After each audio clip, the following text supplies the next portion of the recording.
और वास्तव में इस जीवन का कोई भरोसा तो जो भी जिस भी जीवन को अगर हमको कैश कराना है ना तो प्रेजेंट में करना पड़ेगा। भजन भी करना है तो अभी करो, सत्संग भी करनी है तो अभी करो, क्योंकि वास्तव में इस जीवन का कोई क्षण बंधुआ इसको कहा गया है। मैं और आप मेरे सामने खड़े हैं, मैं आपके सामने हूँ, लेकिन हमें कल के दिन का भी पता नहीं कि हम और आप एक दूसरे को देख पाएंगे क्या नहीं। कभी कभी रात की खबर पहुंच जाती कि वो बंदा गया। तो अभी के क्षणों को हम जितना कैश कर सके उतना कैश कर दें। और यही रामायण आपको सिखाती है। रामायण कर्तव्य निष्ठा राम जी के लिए कहा गया। अब देखिए प्रेजेंट में उनको वनवास भोगना पड़ रहा है और प्रभु श्री राम उस प्रेजेंट को स्वीकार करते हुए वन में भी क्या कर रहे हैं? आनंद। यानी आपको जो प्रेजेंट मिल रहा है उस प्रेजेंट के साथ, उन व्यक्तियों के साथ, उन लोगों के साथ समझौता करके वही आनंद ढूंढ लो, वही खुशियां ढूंढ लो। हम मिस्टेक क्या करते हैं? ऐसा हो जाए ना फिर मजा आ जाए, वैसा हो जाए, ये लोग मेरे जीवन में हो ना तो फिर खुशियां, ये निकल जाए जीवन से, अरे ये मेरे जीवन का कांटा है, ये जाए तो मेरे जीवन से दुख चला जाए। अब वो जब जाए जब जाए इतने में कोई दूसरा आ जाता है, फिर वो दूसरा कांटा बन जाता है। तो जीवन तो ऐसे ही निकलता जाएगा। कांटे कितने हैं वो मत देखो। क्या बोला? कांटे कितने हैं वो मत देखो, फूल की खुशबू को सूंघ के जिंदगी निकाल दो। क्योंकि कांटे के साथ फूल भी होते हैं, हमें दिखते कांटे लेकिन फूल की खुशबू नहीं दिख रही। अगर जिंदगी में कांटे देने वाले लोग हैं तो कुछ लोग तो ऐसे होंगे जो खुशबू देने वाले भी होंगे। और मैं कहती हूँ भी हूँ, आप देने वाले बनकर। राम ने यही तो किया, वन में जाके भी। आप देखो यहाँ आगे आप सुनोगे कि जब दंडकारण्य के वनों में प्रभु श्री राम अभी प्रवेश करेंगे, क्या कर रहे हैं? अरे ये तो छोड़ो, जब राजा बने हैं प्रभु श्री राम अयोध्या, जब राजा बनने के बाद भी अयोध्या में एक बहुत बड़ा साधु समागम हुआ। बहुत दूर दूर से राजा साधु आए, संत आए हैं। क्या वशिष्ठ जी आए हैं, वो कह रहे हैं कि आज साधुओं की एक बहुत बड़ी टोली, वो भी पता नहीं कहाँ कहाँ दूर दूर से संत आए। और अयोध्या में जहाँ राजभवन है वहाँ एक भवन ऐसा भी था, यानी आपके घर में एक कमरा ऐसा भी हो, क्या बोला, जहाँ सत्संग होती है। जहाँ अयोध्या में राजभवन था वहाँ अयोध्या में एक सत्संग भवन भी था।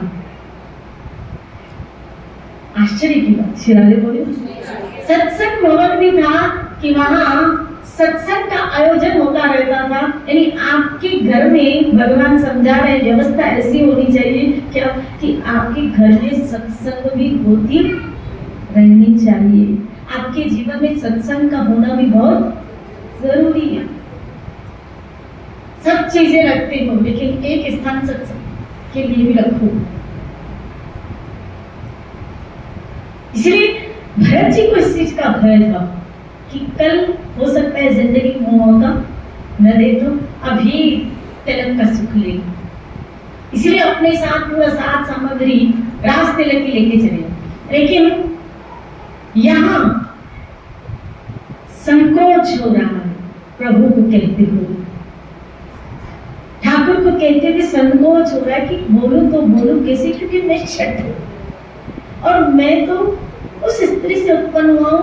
क्या प्रभु मेरी बात का विश्वास करेंगे?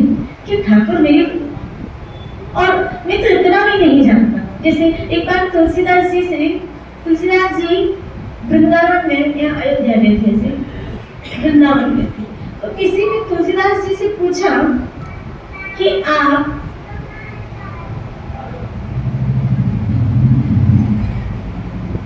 राम को मानते हैं? तुलसीदास जी कहा आप राम को मानते हैं? तो तुलसीदास जी ने कहा हाँ। बोला आप भगवान राम को मानते हैं? उसमें ऐसे कौन से भगवान की गुण लक्षण आप भगवान राम को बोला। अच्छा, तुलसीदास जी ने कहा अच्छा वो भगवान है क्या? मुझे नहीं पता, मैं तो राजा राम को जानता हूँ, मेरे राम को जानता हूँ, मैं मेरे राम को मानता हूँ। वो भगवान भी है।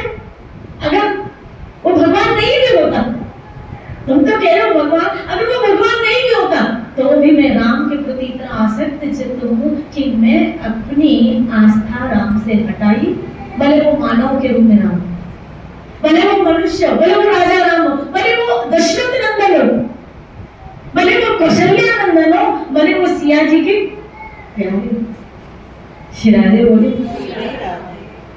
आप देखो, मैं उस दिन कहती हूँ निष्ठा जब जन्म ले लेती है तब चमत्कार होता है।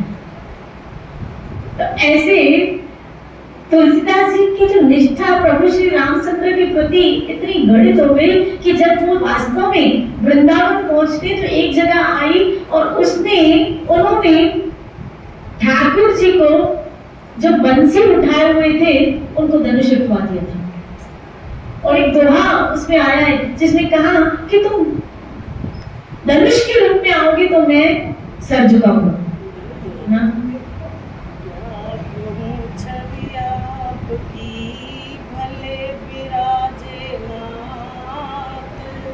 तुलसी मस्तक तब नवे, धनुष बाण लोमा, तुलसी मस्तक तब नवे, धनुष बाण लोमा।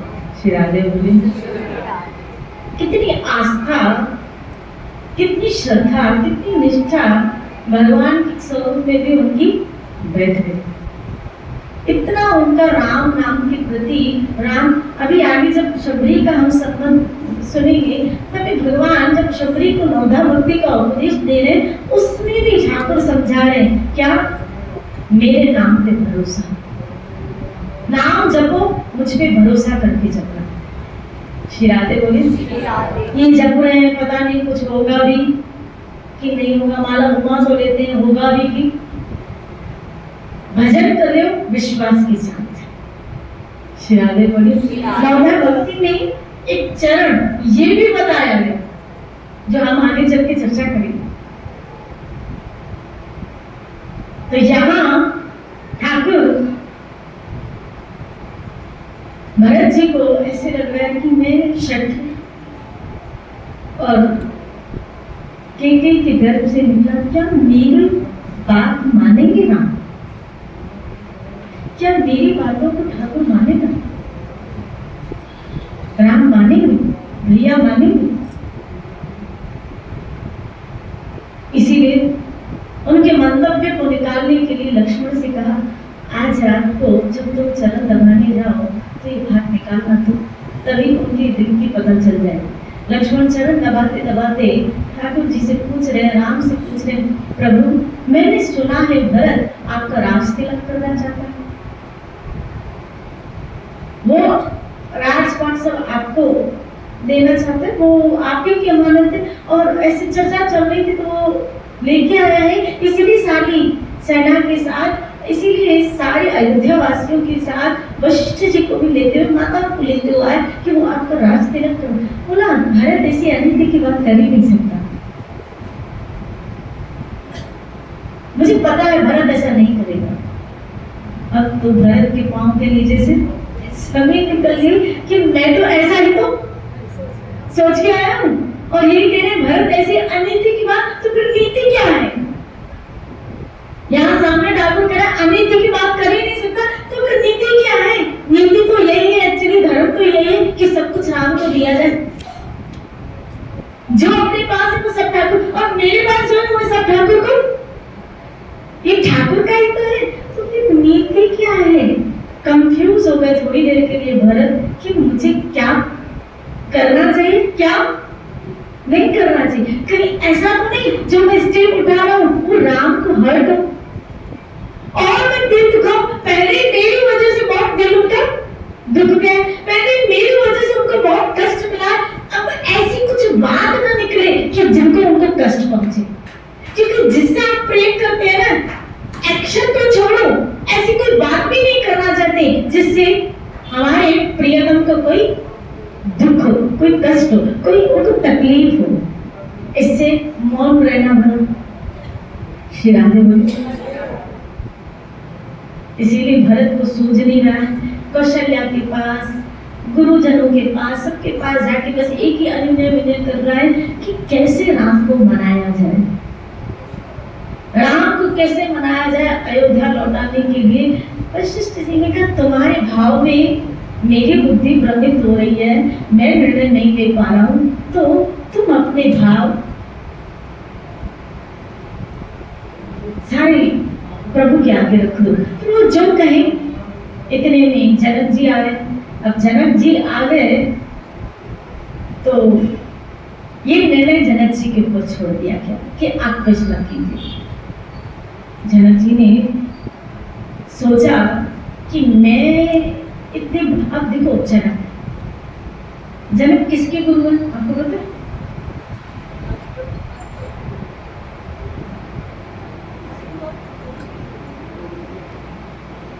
जनक किसकी? सुखदेव गोस्वामी के गुरु। किसके गुरु? सुखदेव जी के गुरु।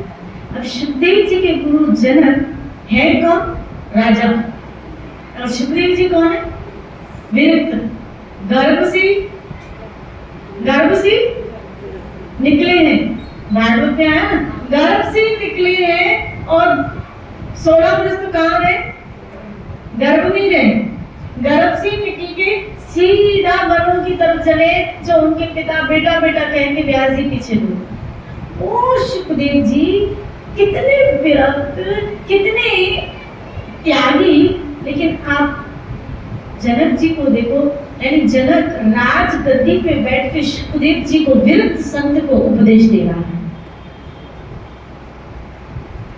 जो गर्भ से ही विरक्त है उसको उपदेश दे रहा है। इसका मतलब है जनक जी की स्थिति कितनी हाईएस्ट होगी, उनका ज्ञान, उनका निर्णय। इसीलिए तो जनक जी जब पहली बार राम को कहते हैं, अनासक्त हुए चित्त से, मोह चित्त जब राम को दिखता है तो आसक्त चित्त हो जाता है। प्रभु की रूप माधुरी ही ऐसी है, प्रभु का रूप भी ऐसा है। 4 चीजों में जी अगर भक्त आसक्त ले ले, रूप, नाम, धाम, या तो भगवान के रूप में, या तो भगवान के नाम में, या तो भगवान के गुण लीला कथा में, या तो भगवान के धाम में।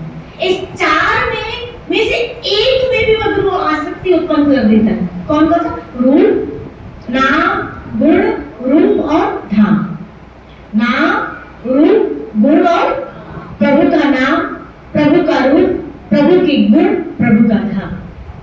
इनमें से एक में से, और इन 4 में से भी सर्वश्रेष्ठ शास्त्रों ने नाम को बताया। इन 4 में से भी श्रेष्ठ हरि नाम। श्री राधे बोली, क्योंकि धाम में रह के भी क्या करते हैं? हरि नाम। भगवान की गुण लीला कथा में भी क्या करते हैं? हरि नाम। श्री राधे बोली। और जो भगवान की रूप के प्रति आसक्त है वो भी भगवान के नाम का गुणगान करते हैं। तो इन 4 में से भी अगर महत्वशील चीज है, महत्वशील जो अगर बताया गया वो है हरि का नाम, और वो नाम आपके मुख पे है। बोलो राधे गोविंद। हरे कृष्णा कृष्णा कृष्णा हरे हरे, हरे राम राम राम हरे हरे। अब ऐसा कौन सा व्यक्ति होगा कि जो भगवान के रूप को देख के उसके ऊपर आसक्त न हो? कौन सा व्यक्ति होगा? कोई अगर ठाकुर जी के रूप को देखे और उसके आसक्त चित्त न हो? यहाँ तो कथा सुन के हम आसक्त हो गए। अभी मैं इनके यहाँ थी तो वो माता जी मुझे कह रही थी कि भाई बस 5:30 होते हैं, अब इनका हार्ट का ऑपरेशन हुआ तो डॉक्टर ने सत्संग मतलब कहीं निकलने से मना किया। तो कहीं निकलने से मना किया, बोला मुझे और कुछ नहीं, सिर्फ सत्संग की याद आती है।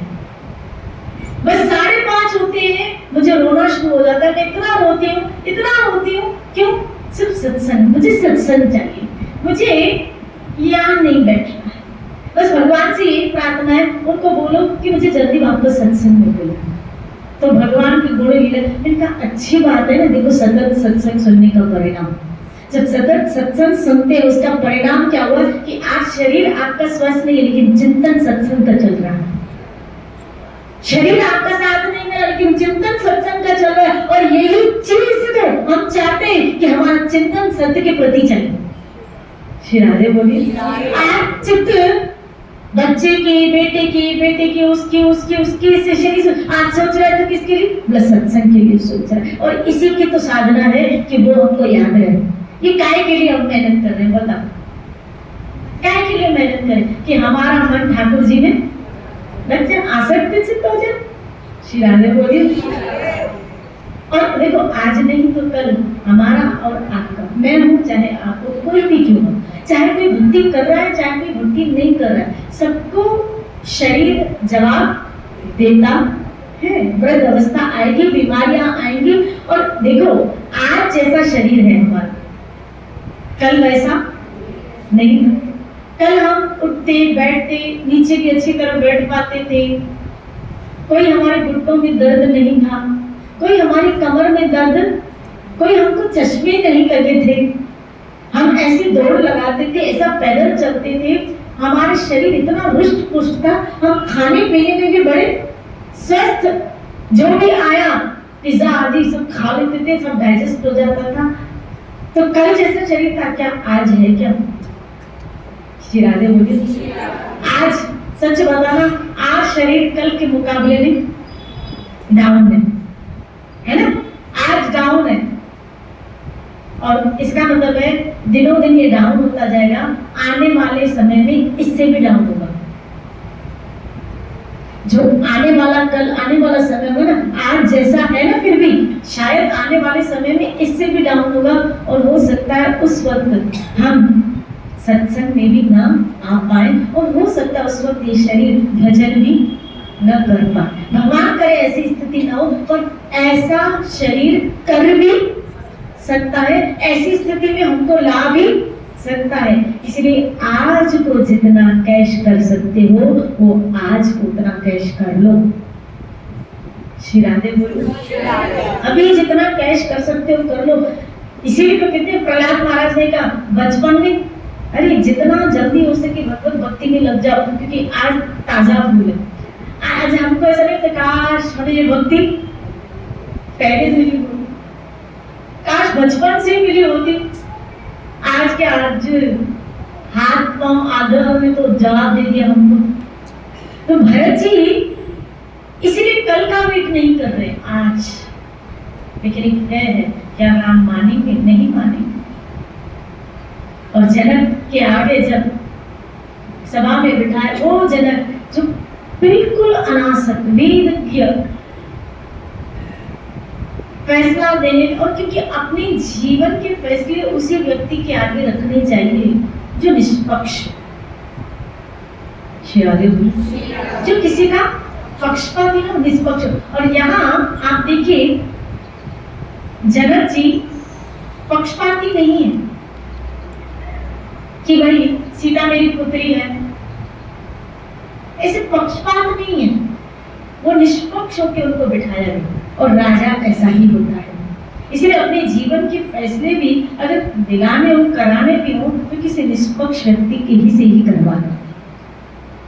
श्री राधे बोलिए।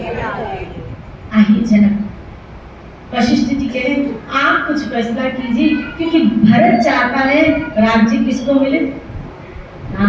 राजा राम अयोध्या में। और राम क्या चाहता है?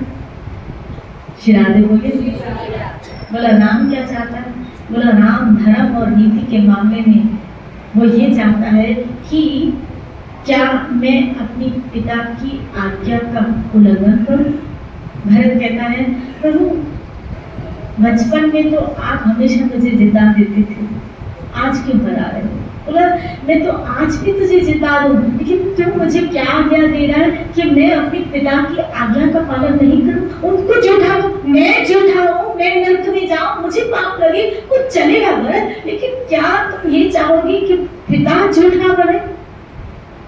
वो जिस सत्य के वचन के कारण उन्होंने मुझे बंदी अपने पुत्र को त्याग दिया, और मेरे कारण उनका देह छूटा, मेरे विरोध में उनका देह छूटा, यानी जिस वचन के लिए उनका देह छूटा, क्या आज उनके मरने के बाद उनके वचन को हम झूठा करें?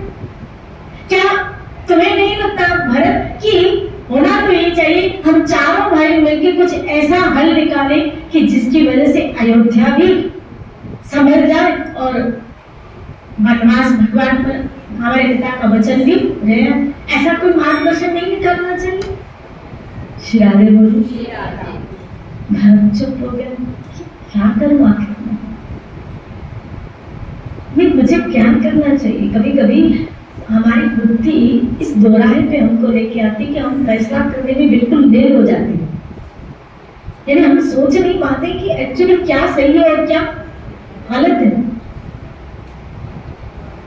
राम को राजा बनाए ये भी सही है, लेकिन राम अपने पिता के वचन को झूठा करे, और अगर उसके लिए राम वचनबद्ध है और उसमें दृढ़ है तो राम भी अपनी जगह सही है। श्री राधे बोलिए। भरत भी अपनी जगह सही है और राम भी अपनी जगह। तो इसीलिए जनक जी के आगे जब फैसला रखा गया तो जनक जी ने कहा, अगर मेरे ऊपर आप लोग फैसला कर रहे हो तो एक तरफ कर्तव्य निष्ठा में, मर्यादा में प्रभु श्री राम, जहां वो अपने कर्तव्य पालन में सबसे आगे निकल गए, पिता के वचन को सत्य करने के लिए सबसे आगे निकल गए, और यहाँ दूसरी तरफ देखता हूं तो भरत प्रेम की पराकाष्ठा, भाव की पराकाष्ठा। तो अगर दोनों का तुलना किया जाए तो कर्तव्य से भी प्रेम महान है, भाव प्रदान है।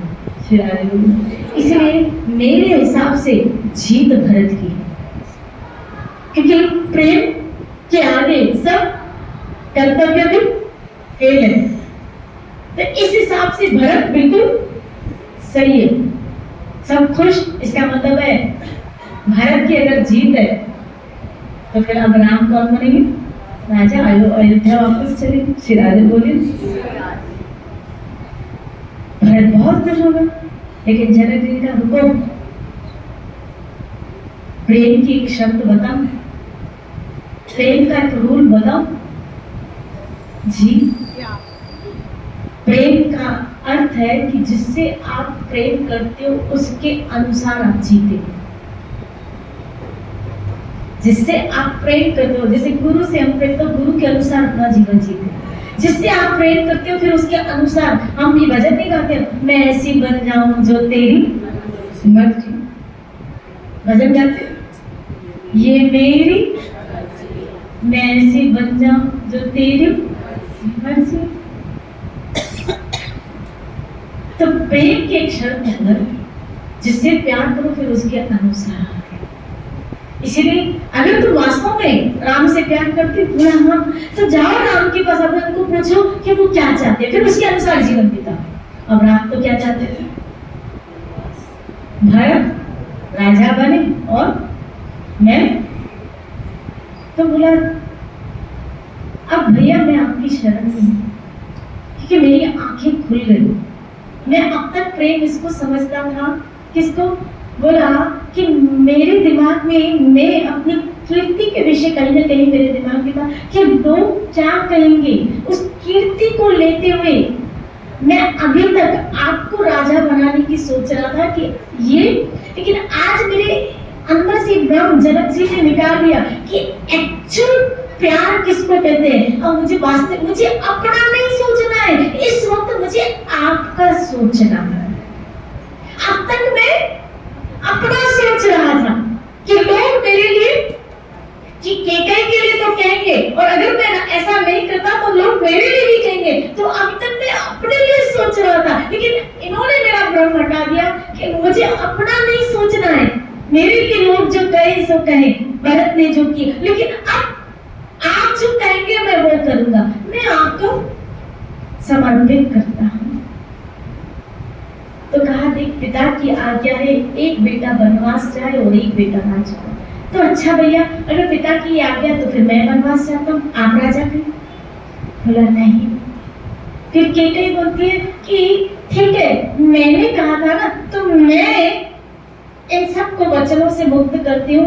बोला उसके लिए भी देर हो चुकी है, क्योंकि राजा जब जीवित था तब आप बोलती तो ठीक है, लेकिन अब वो बात हाथ से निकल गई, इसलिए अब तो सिर्फ पालन करना है। और एक बार साधु बनने के बाद एक बार साधु बनने के बाद, इस मार्ग में चलने के बाद, वचन को पालन करने के बाद पीछे मुड़ना ये क्षत्रिय का स्वभाव नहीं है माँ।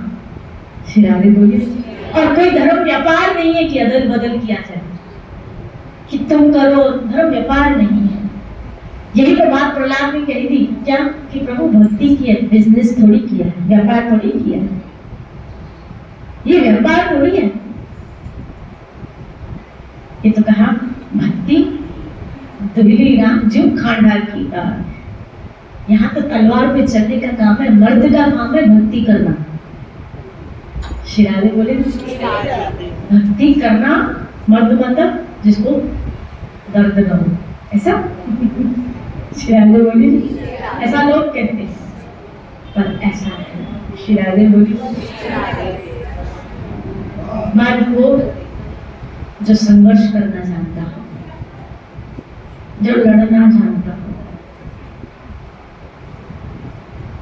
जो योद्धा हो। अपने अपने फील्ड में हम सब को योद्धा बनना है। आप गृहस्थी हो तो योद्धा बनो, शरीर से योद्धा बनो। शरीर से अगर हमको युद्ध करना है, हमारा शरीर बीमार पड़ा है और हम निराश हो गए और हम कहते क्या, इससे तो अच्छा भगवान मुझे महादेव उठा ले। कभी कभी ऐसे सुने, शरीर में इतना परेशान है, इतना परेशान हूँ, इतना परेशान हूँ कि भगवान मुझे इससे तो अच्छा उठा ले। श्री राधे बोले, ये योद्धा का काम, अपने आप से संघर्ष, अपने अपने मन से युद्ध। योद्धा मर्द कभी निराश नहीं होता, वो संघर्ष करता है। एजुकेशन में हो तो संघर्ष करना है, पढ़ाई के लेवल पे संघर्ष करना है। स्त्री हो तो अपने वातावरण से हमको, इसका मतलब है जो भी प्रेजेंट में आपका वातावरण है उससे हम सबको क्या करना है, संघर्ष करना है। श्री राधे बोलिए। और संघर्ष में ईश्वर को आगे रखना है, उसको याद करते हुए चलना। आप सत्संगी हो, सत्संग के प्रति भी आपका संघर्ष, हर मामले में संघर्ष। इसलिए आज भरत की आंखें खुल गई और भरत कहने लगा कि प्रभु आप जो कहें।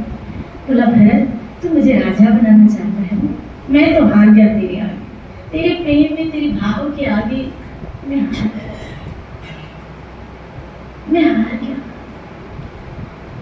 तू मुझे राजा बनाना चाहता है, ठीक है, मैं राज्य स्वीकार, मैं राजा बनने के लिए तैयार हूं। सच में? बोला हाँ, मैं राज्य स्वीकार कर रहा हूं। अब मैंने तुम्हारी बात एक मानी, अब एक तुम मेरी बात मानो। क्या? बोला, मैं 14 वर्ष तक जब तक आऊं तब तक मेरा राज्य खाली संभालो, पिता की आज्ञा भी रह आएगी और राज्य भी मैं ले लूं। जब तक खाली मैं आऊं तब तक संभालो। बोला वाह, प्यार भी किया और मूल्यांकन भी किया।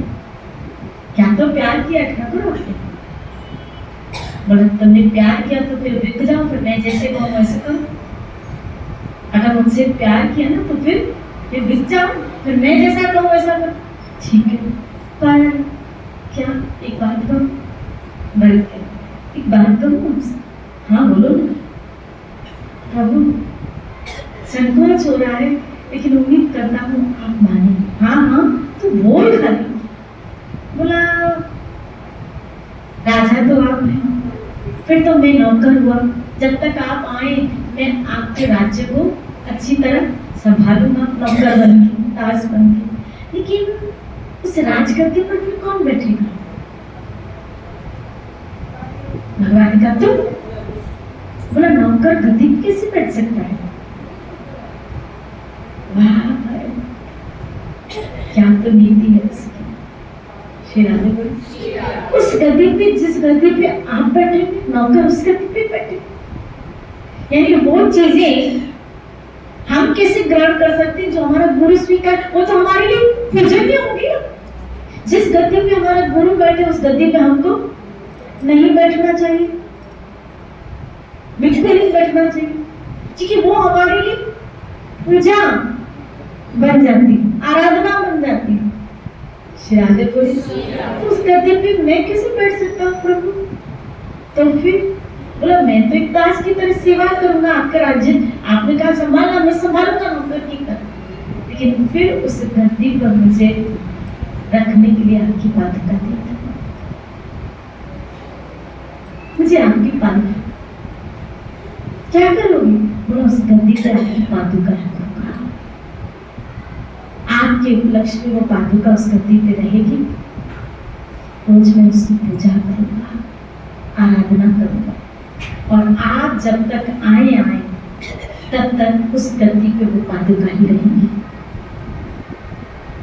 और भरत ने कैसा राज्य किया मैं आपको क्या बताऊं कि कई जगहों पे ऐसे लिखा है कि प्रभु श्री राम जब 14 वर्ष अयोध्या में आए हैं, 14 वर्ष के बाद अयोध्या में आए, तो भरत ने अयोध्या में यानी समझो 100 गुना संपत्ति को बढ़ा दिया था, 100 गुना संपत्ति को बढ़ा दिया था, और इतना धर्मपूर्ण राज्य उस वक्त संभाला था। सबके प्रॉब्लम, सबका सॉर्ट आउट करना, सबको वात्सल्य स्नेह प्रदान करना, सबकी समस्याओं को सुनना, क्योंकि राजा का कर्तव्य है। इसीलिए तो जब एक दोमन आई थी रात्रि काल में, और उस वक्त प्रभु श्री राम विश्राम में थे, तो दोमन रात्रि में आई थी, उत्तरकांड में आया ये भी। तो जब सुबह भगवान को इस बात का पता चला था कि दोमन आई थी, तो भगवान को दुख हुआ कि ऐसा राजा नहीं होना चाहिए कि प्रजा दुखी और राजा सोया है। बोला राजा को ऐसा होना चाहिए कि रात्रि के अर्ध समय में भी अगर कोई उसके पास दुख लेके तकलीफ लेके आता है, तो इतना इजीएस्ट वे होना चाहिए कि वो आसानी से अपने राजा से मिल पाए। मुझे लगता है साधु को भी ऐसा ही होना चाहिए। श्री राधे बोले राजा और साधु में कोई अंतर नहीं है, क्योंकि एक शिष्य के लिए उसका गुरु तो राजा ही है। राजा और साधु में कोई अंतर नहीं होता। साधु दिल का राजा होता है, और राजा एक शासन कार्य, एक राज्य का राजा होता है, लेकिन साधु तो हमारे दिल का राजा होता है। श्री राधे बोली उसको भी, वो भी ऐसा ही होना चाहिए, इजीएस्ट वे कि वो आसानी से संगत उससे मिल पाए, आसानी से, क्योंकि वो आसानी से मिल पाएगी तभी तो वो अपने प्रॉब्लम का अपने गुरुजनों को बता पाएंगे। लेकिन होता क्या है कि जैसे जैसे गुरु की पोस्ट बढ़ती जाती है, उससे मिलना उतना ही कठिन हो जाता है। श्री राधे बोली या जैसे जैसे उसकी संगत बढ़ती जाती है, वैसे वैसे उससे मिलना बड़ा कठिन हो जाता है। यहाँ तक कि एक वक्त ऐसा आता है कि वो खाली एक घड़ी में आते हैं, वो दर्शन देके चले जाते हैं, और संगत के अंदर जो प्रॉब्लम्स होते हैं, वो प्रॉब्लम से उसका अपनापन संत के प्रति बन ही नहीं पाता। उसका मोह संत के प्रति कैसे अरे जगत से मोह कैसे निकलेगा? संत में मोह पड़ेगा नहीं तो जगत से मोह कैसे निकलेगा? और संत उसे मिलेगा नहीं तो उससे मोह उसमें कैसे पड़ेगा? श्री राधे बोली और भरत ने ऐसा ही राजा, प्रभु श्री राम और भरत ने ऐसा ही राज्य किया। क्या कि वो आसानी से पब्लिक उनसे, आज हम किसी बताओ जो भी शासन करता है, सच बताना, क्या हम इजीएस्ट वे में उनसे मिल पाते? यहाँ तक कि हमारे दिमाग में कौन गवर्नमेंट के कार्यों में जाए, उलझे तो फिर उलझी जाए।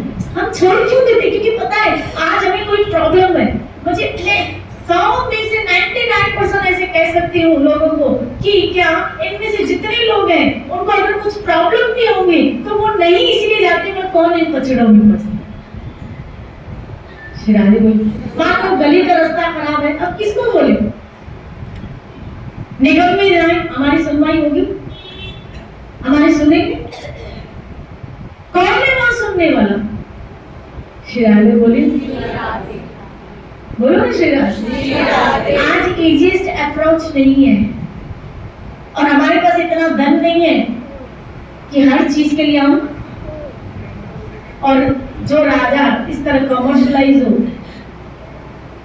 तो फिर हर बार उस धन का निकालना एक साधारण व्यक्ति के लिए बहुत कठिन हो जाता है। श्री राधे बोले। इसलिए मुझे लगता है कली काल में ये सच में बहुत प्रॉब्लम वाली बात है कि हम इजीएस्ट वे में अपनी प्रॉब्लम का सॉर्ट आउट नहीं कर, इसीलिए हम कभी कभी प्रॉब्लम को निगल जाते हैं। प्रॉब्लम हमारी प्रॉब्लम ही बन के रह जाती है, वो सॉर्ट आउट होती नहीं, वो होती नहीं। गली में मान लो पानी नहीं आ रहा है, अब पानी नहीं आ रहा है कहाँ जाओगे? हम प्राइवेटली काम कर लेंगे लेकिन गवर्नमेंट में नहीं जाएंगे, बोलेंगे 2-4 पैसे दे के बाबा प्राइवेटली करा दो, लेकिन कौन फिर नहीं जाएंगे। इनमें से कई ऐसे होंगे जो 60+ में होंगे जिनके लिए मोदी जी ने एक वो एक स्कीम निकाली थी ना पेंशन की। अब उसमें भी इतने झमेले हैं, ये करो ये करो ये करो, अकाउंट खोला वो करो। अब बेचारी जो 60 वर्ष के ऊपर माता होगी जिसका घर में कोई सुनने वाला नहीं होगा, मैं कभी कभी से विचार करती जिसमें घर में कोई सुनने वाला नहीं होगा, न बेटे न बेटियां, कोई सुनने वाला नहीं होगा, कोई काम करने वाला, अब वो क्या झमेले पालेगी? वो सोचे कि एक बार रोटी घट खाई ना से हम खा लेंगे, लेकिन अब ये झमेले में कौन पड़े, किसको बोले? और से चलना नहीं बन पड़ता है, लाठी से नहीं चल पाती, वो बेचारी बैंक में जाके क्या ये मथा पोड़िया करेगी? सीधी सीधी बात है। हेल्प ऐसी करनी चाहिए सुविधाजनक हो, सेवा ऐसी होनी चाहिए करे तो सुविधाजनक हो। श्री राधे बोलिए। और आज ऐसी कोई सेवा करने के लिए बोलो तैयार नहीं है। श्री राधे बोले, बोलो ना श्री राधे। कौन इतनी मथामरी में पड़ेगा? मुझे नहीं लगता इसमें जो 60+ बैठे हुए उनमें से उनके घर वाले अगर कराते हो तो कराते हो, वो खुद नहीं कराते। उनके घर वालों में कोई इस बहाने 1000 आ जाएगा, इसको भाई महीने के 2000 देते तो 1000 आ जाएगा, बाकी 1000 देना पड़ेगा उसको। बोलो ना श्री राधे। वो भी अपना स्वार्थ देखते हैं, हमारा तो कोई सोचता हाँ। जगत है स्वार्थ का, स्वार्थ के संसार है, नहीं किसी पे एतबार है। ठीक है, एतबार किसी पे नहीं भाई। श्री राधे। पादुका लेके भरत चला है और उस पादुका को सिंहासन पे बिठा दिया है, लेकिन खुद भी अब साधु बना है कि मेरा स्वामी अगर कंदमूल खाएगा, जना धारण करेगा, साधु बनेगा तो सेवक, इसीलिए सेवक का धर्म बड़ा भारी है, सेवक बनना बहुत कठिन है। धन्य नहीं है लक्ष्मण, आप देखो भरत जिसने 14 वर्ष तक सोया नहीं है, सेवक का धर्म बड़ा कठिन है, बड़ा कठिन है। हम बोलते हैं 24 घंटे साथ रहने का, लेकिन उस मालिक के, उस भगवान के साथ रहना भी आसान बात नहीं है, आसान बात नहीं है। लक्ष्मी जी से पूछो, उसको पता होगा। श्री राधे बोली, उसको पता हो।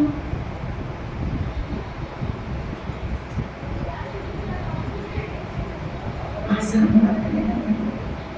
और भक्त भी बड़े डीप होते हैं, डीप। एक संत विनोद में कह रहे थे कि केवट का आख्यान में लोग विनोद में कह रहे थे, बोला आप लक्ष्मण और भगवान की, प्रभु श्री राम की आपस में, लक्ष्मण और भगवान श्री राम की आपस में वार्तालाप होने लगे और उसमें भगवान अपने भक्तों की, आपको पता है, महिमा करते रहते। तो लक्ष्मण कहने लगे आपके भक्त बड़े ढीठ है, कुछ मानते ही नहीं। बोला भक्त वो जो कभी माने ना, कभी किसी का माने ना। बोला ऐसे कैसे कह सकते हो लक्ष्मण? बोला हाँ, भक्त वो जो माने ना। बोला कैसे? बोला देखो, एक वो सुमंत, बोला जिसको आपने कहा ये रथ अयोध्या लेके जा, जिसको आपने कहा रथ लेके अयोध्या जा, और उसने मना कर दिया, नहीं मैं नहीं जाऊंगा, मैं नहीं जाऊंगा। और इसको कह रहे हो नाव लेके आ, और ये कह रहा मैं नहीं लेके आऊंगा। श्री राधे बोले, इसको कह रहा नाव लेके आ, तो ये कह रहा मैं नहीं लेके, उसको कहा रथ लेके अयोध्या जा, बोला आपके बंदे ऐसे ही होते, इतने डीप होते हैं कि वो कुछ केवल क्या में है, कितना डीप, बड़ा विनोद। भगवान को इतना हंसाया है, इतना हंसाया है, और इतना मंद मंद मुस्काए ठाकुर जी। कितनी बार तो चरण धोया, पूरा लक्ष्मण के पूरा माली लूट लेगा क्या?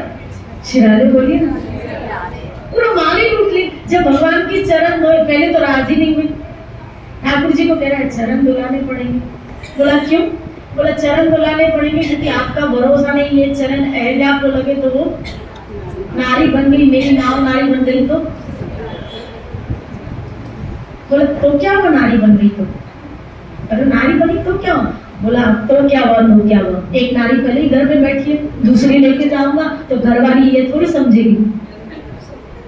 घरवाली तो आप तो निकल जाओगे, आप थोड़ी चलोगे, आप तो निकल नारी बन के इनको उसको बना के आप तो निकल जाओगे, तो ये कहाँ चलेगी? मेरे साथ ही चलेगी, मेरे साथ ही चलेगी। तो घरवाली पूछेगी कि था बढ़िया है, कहाँ से लेके आए? शिराजे बोली तो अब मैं उसको क्या बोलूंगा, और वो उसको स्वीकार करेगी? भगवान हंसने लगे। फिर केवट का बेटा है, बोला प्रभु अपने पिताजी को कहने लगे, पिता को कहने, पिताजी वो इसको बिठाना ही नहीं। बोला क्यों? बोला मैं तो कहता हूँ चरण धुलाने के बाद भी मत बिठाना। बोला इनके पाँव का नहीं, इनके हाथ का भी कोई भरोसा नहीं, इनका भरोसा ही नहीं है। बोला क्यों? बोला पैर ने क्या किया? पत्थर को नारी किया, पैर ने पत्थर को नारी किया, और हाथ ने धनुष को तोड़ दिया। उठाया धनुष और तोड़ दिया। कल ये नाव हाथ में उठाए और तोड़ दी। लक्ष्मण कहने लगा बाप तो बाप, बेटा भी बाप पर ना बैठा।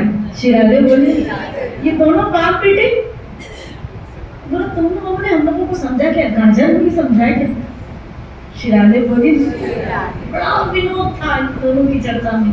इसीलिए तो मैं कहती हूँ एक एक कांड 9 दिन चल सकता है, एक एक कांड, हर कांड की एक अपनी रस्मी कथा है। मुझे तो बहुत समेटना पड़ता है, लेकिन करूं क्या? कभी कभी ऐसा तक खुला मैदान में शिराजे बोली मैं तो ब्राह्मण को मेरे को लगता है कि यानी 9वां नहीं है तो कांड तो कितने 7 कांड तो पूरी मैंने कथा चलो। बोली बोलो कि श्री राधे, बोलो कि श्री राधे। 2 महीने कथा चलेगी अपनी, बताओ। लेकिन हर एक प्रकार अपना, अब इसका खाली मैं केवल का खुलासा करूँ, कौन था, कहाँ से आया, क्या उसके, और इतना विनोद, इतनी मस्ती है। आपको दूसरे ग्रंथों का अगर उसका तो इतनी केवल, और भगवान इतने मुस्कुरा रहे हैं, इतना आनंद ले रहे हैं। लक्ष्मण कह रहे हैं कि आप इसको, आप लक्ष्मण गुस्सा करें, और भगवान श्री राम कह रहे हैं केवट को, और इसको जानकी को तू भी हंस ले, क्योंकि प्रेजेंट में हंसना ही है, जो स्थिति आ रही है इसमें मुस्कुराओ। लक्ष्मण तू भी हंस। बोला हंसू? मुझे तो ऐसा आ रहा है कि उठाऊं तलवार और ये कमान और इसको मारूं, और लक्ष्मण ने उठाया भी, केवट को मारने के लिए लक्ष्मण ने कमान उठाया भी। बोला देखो अभी पता चल रहा है, एक कमान उठा रहा है, एक कमान उठा रहा मारने के लिए, और एक मेरी नाव को नारी बनाने में बुलाया। श्री हरे बोली।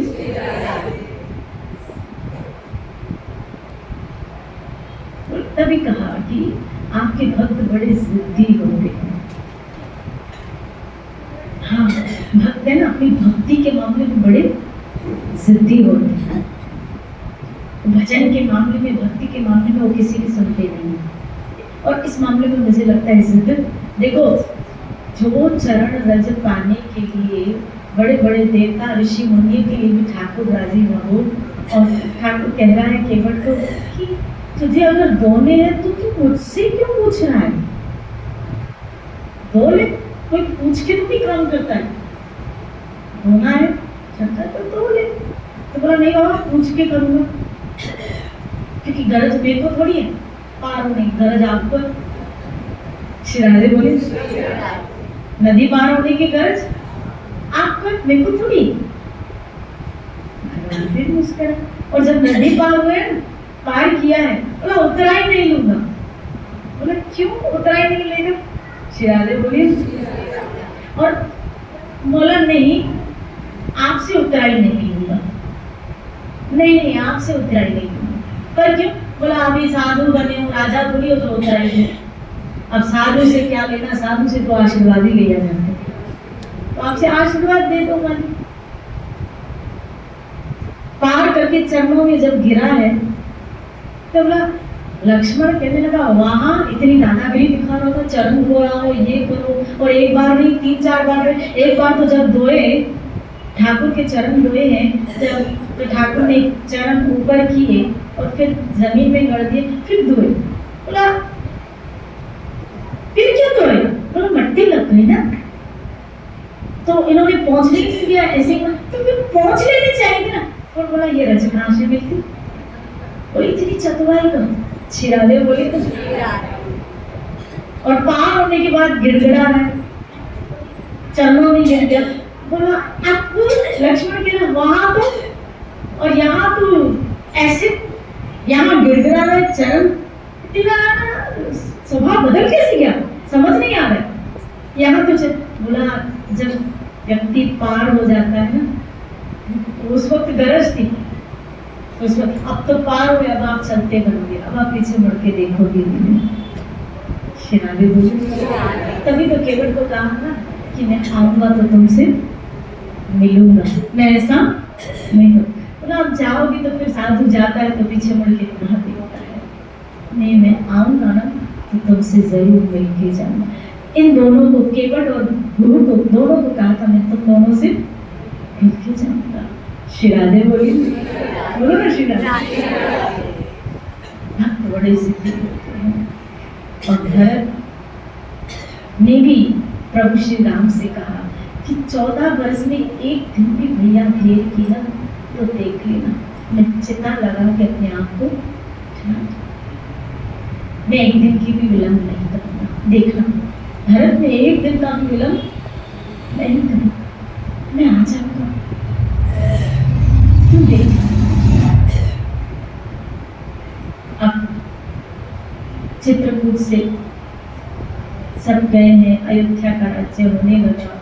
इधर प्रभु श्री राम विचार करने लगे कि अब अयोध्या वासियों को यहाँ का पता चल गया है, इसीलिए ये घड़ी घड़ी आते रहेंगे मिलने के लिए। और ये अच्छी बात नहीं है, क्योंकि यहाँ जो चित्रकूट में साधु संत रह रहे हैं उनको विक्षेप होगा, मेरी वजह से उनको परेशानी होगी, इसीलिए अब मुझे यहाँ से चले जाना चाहिए।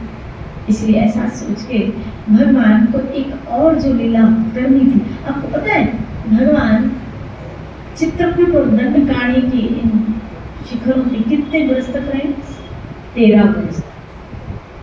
कितने? बाकी एक वर्ष लास्ट का ही रावण वध ये सब वो लास्ट में हुआ है, ये लास्ट वर्ष में हुआ है 14 वर्ष में। बाकी 13 वर्ष तो मस्त मौज की है मेरे गोविंद ने, मेरे ठाकुर ने मौज की है, साधुओं से मिले हैं, जानकी के साथ आनंद मस्त रमण किया है रमण लाल ने। शिरादे बोली वनों में साधु संतों का दर्शन, उनको दर्शन देना आदि आदि आनंद ले रहे हैं ठाकुर, क्योंकि भगवान को भक्तों के साथ ही आनंद आता है, मेरे ठाकुर को भक्तों के साथ ही आनंद आता है। सोचा अभी मैं मेरे कार्य का आरंभ होगा। दंडकारण्य के अंदर जो गहन राक्षस है और जिन साधुओं से मुझे मिलना है अब वो समय आ गया है, इसीलिए लक्ष्मण को कहा कि भाई अब यहाँ से हम जाएंगे। भरद्वाज मुनि से मिलके प्रभु दंडकारण्य के घने जंगलों में अंदर जाते हैं और वहाँ बहुत सारे साधुओं से जब मिलते तो पता चला कि वहाँ ऐसे ऐसे असुर थे, ऐसे ऐसे राक्षस थे जिन्होंने साधुओं का वध करके उनके हड्डियों का एक पहाड़ बना दिया था। इतने साधुओं का वध किया था, खा गए थे, उनके मांस खा खा के उनकी हड्डियां बचा के उनको छोड़ दिया था और उनको हड्डियां इकट्ठा करने में क्या आता था, मजा आता था। दंडकारण्य के घने जंगलों में जब भगवान श्री राम को इस बात का पता चला, बोला मैं कसम खाता हूँ, राम ने कहा कि मैं इस दंडक वन को, राजा दंडक जो अयोध्या की राजा हुए जिनके नाम से दंडक वन पड़ा, दंडकारण्य पड़ा, बोला मैं इस दंडक वन को समस्त राक्षसों से मुक्त करूंगा। ऐसा संकल्प ठाकुर ने दिया। श्री राधे बोली। इसीलिए अब ठाकुर अपना कार्य करने के लिए आगे बढ़ते हैं। पहला ही राक्षस कौन सा मिला? कंबंध। कौन सा मिला? कंबंध, जिसको दुर्वासा ऋषि का श्राप था। फिर इंद्र का श्राप मिला जो गंधर्व था एक, और कंबल अर्थात जिसका पेट यानी धड़ ना हो, जिसको धड़ नहीं था, खाली सर था, कम मतलब उसका सर अंदर पेट में चला गया था, क्योंकि उसको ऐसी एक विद्या आती थी कि अलग अलग रूप बना के वो साधुओं को परेशान करता था। जैसे आजकल के बच्चे भी कभी कभी कहते हैं ना, आजकल के बच्चे कभी कभी वो बनाते हैं, वो क्या बनाते हैं? पाउच। क्या बोलते हैं? पाउल। क्या बोलते हैं? पाउल। पाउल। हाँ, जो भी है वो समझ श्री बोली। और उसमें बनी बनाई शक्ल वो क्या करते? बिगाड़ देते। मतलब भगवान ने मनुष्य बनाया होता है, बिल्ली बनते हैं, क्या बनते? कुत्ता भी बनते, बंदर बनते, और क्या मतलब कान निकालते, ऐसा वो अजीब सा स्वरूप। मैं कभी कभी सोचती हूँ भगवान ने इतना अच्छा मनुष्य शरीर दिया, इतना सुंदर शरीर दिया, और ये क्या क्या बनाते अपने आप को, यानी इनको बिल्ली सुअर कुत्ता बनना। और कोई मजाक में भी कहते हैं बंदर की औलाद। शिरारी बोली बंदर कहेंगे ये उछल कूद कर रहा, तो हमें आग बबूला हो जाते और खुद से बंदर बनने के लिए तैयार है, खुद से बिल्ली बनने के लिए तैयार है, क्या क्या बना देते हैं। कंबल भी कुछ ऐसे ही करता था। बस अब मोबाइल में होता है, पहले उनको सिद्धियां थी, और आज मुझे लगता है सबसे बड़ी सिद्धि हमारे पास मोबाइल है। राधे बोली। किसी ने कहा, किसी संत ने कहा, बहुत अच्छी बात है, किसी संत ने कहा कि अगर व्रत करना है ना, उस किसी ने पूछा महाराज मैं कोई व्रत नहीं कर सकता, कोई व्रत, बोला अगर व्रत करना है ना, क्या एक दिन व्रत रखो, क्या बोला तुम फेसबुक नहीं चलाओगे, तुम मोबाइल नहीं चलाओगे, तुम इंस्टाग्राम नहीं चलाओगे, तुम ट्विटर नहीं चलाओगे, तुम फोन नहीं, एक दिन खाली मोबाइल न लेने का व्रत रखो। सबसे बड़ा कठिन व्रत है, बोला एकादशी इसी है, वो कर लेंगे। श्रद्धे बोली एकादशी एक दिन, मैं आप लोगों को एक दिन खाली मोबाइल न उठाने का व्रत रखो, देखना खाली उस दिन खाली सोचना कि आज हमको मोबाइल पूरे दिन में नहीं उठाना, क्या होता है देखिए। शिराली पूरा दिन और पूरी रात में, आपने दिन को रखा ना, रात को तो उठाना है। एकादशी देखो पूरे दिन और रात की होती है। शिराली बोली देखना क्या होता है। हमारी तो आदत है, बोले जहाँ जाएंगे ना फिर वहां का भी वो क्या भेज देते हो, स्नैपचैट। शिराली बोली स्नैप भेजने को, एक कईयों को तो आदत है, एक बच्ची को तो वो हमेशा क्या बोला, हम होटल में जाते बोला बाथरूम में फोटो, तो बाथरूम में वो सिंक में, तो बोला वो होटल के बाथरूम बड़े अच्छे होते हैं इसलिए वहाँ सेल्फी निकालते हैं। और वो सीधा मिरर के साथ राधे बोली क्या क्या दिमाग चलता है इनका, कहाँ चलता है। शिराधे बोली आप देखो कमवत को इसी कार्यों की वजह से असुर बनना पड़ा। इसका मतलब है हम अगला जन्म राक्षस होने की तैयारियां कर रहे हैं, असुर होने की तैयारियां कर रहे हैं। वो भी तो मनुष्य जन्म से गिरा, क्या बना, गंधर्व योनि से गिरा, असुर बना। हम भी मनुष्य जन्म से गिर के तो शायद असुर योनि को प्राप्त करेंगे, क्योंकि हमारे लक्षण भी कुछ ऐसे मिलते फिर चलते। बोलो ना श्री राधे, बोलो ना श्री राधे।